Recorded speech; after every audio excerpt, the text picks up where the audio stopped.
Na Bula FM rake tale taki. Golnga elambasa Bula FM nambando ena sere. Ando tale tak na borong ena Bula FM nambando ena sere su. Au vai tu garaki au reba tu ni estima au ando tale tak na borong ena Bula.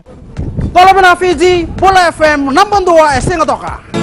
Bula bina era roga Bula FM nambando atikoga. Bula FM nambando ena sere.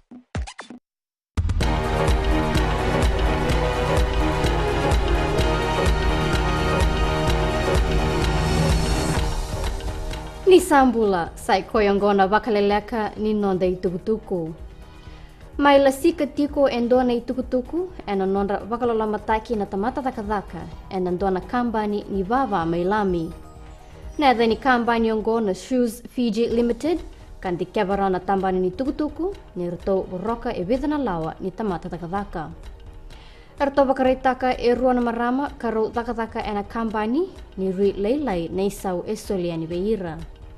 Ia bakaritaka na minista ni tambana ni vei pakatakataki ni roto na wanganga tiko na tikina ongo. Amai kamayabu ena kabian deindai endona vale mai weiloku e suba. Bakaritaka na itauke ni vale o any fong ni amodi tiko kina makumbuna ena ngone tegabukina na kama. Era beibuke veirau e sona wakai tiko mai weiloku ena kena lourai mai na kumbou. E se vanganga tiko na matambosi ni bokumbuka ena nondo bonua na wuni kama kena isau ni veika e mai wakatadani. Pakaritaka na matambosi ni ngele maroroi ni rotau na dikeba malua tiko na nonda dau wakatani taka e sona leoni volnua na nonda lisi ni ngele. Tuku na tebita mbosei wanga ni rotau sa tekubu dhaka mai ena yasa bakora ena tikina ongo. E kaya mbosei wanga ni toka na kowai ena buku ni kena tungu tiko na wili ni leoni bonua kara wakatani taka tiko na nonda lisi ni ngele. Kini gitu, may tikubu binaka tiko na sota ni Wellington Sevens ena nonronganga na timi ni viti ve New Zealandi ena kai tinikarua kei vitu ena nonrong gito wakotombu.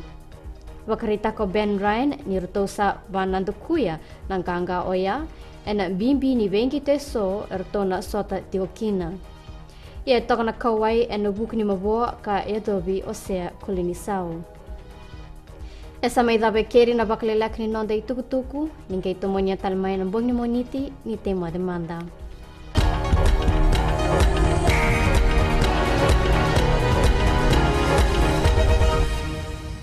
Gold FM is #1 here in Sigatoka.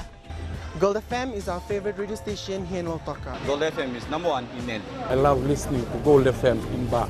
We love listening to Gold FM, only the classic hits here in Suva. Hear about Coca-Cola, you immediately think of gold. I'm Josephine Sabi and I love hearing Gold FM. Gold FM, only the classic hits.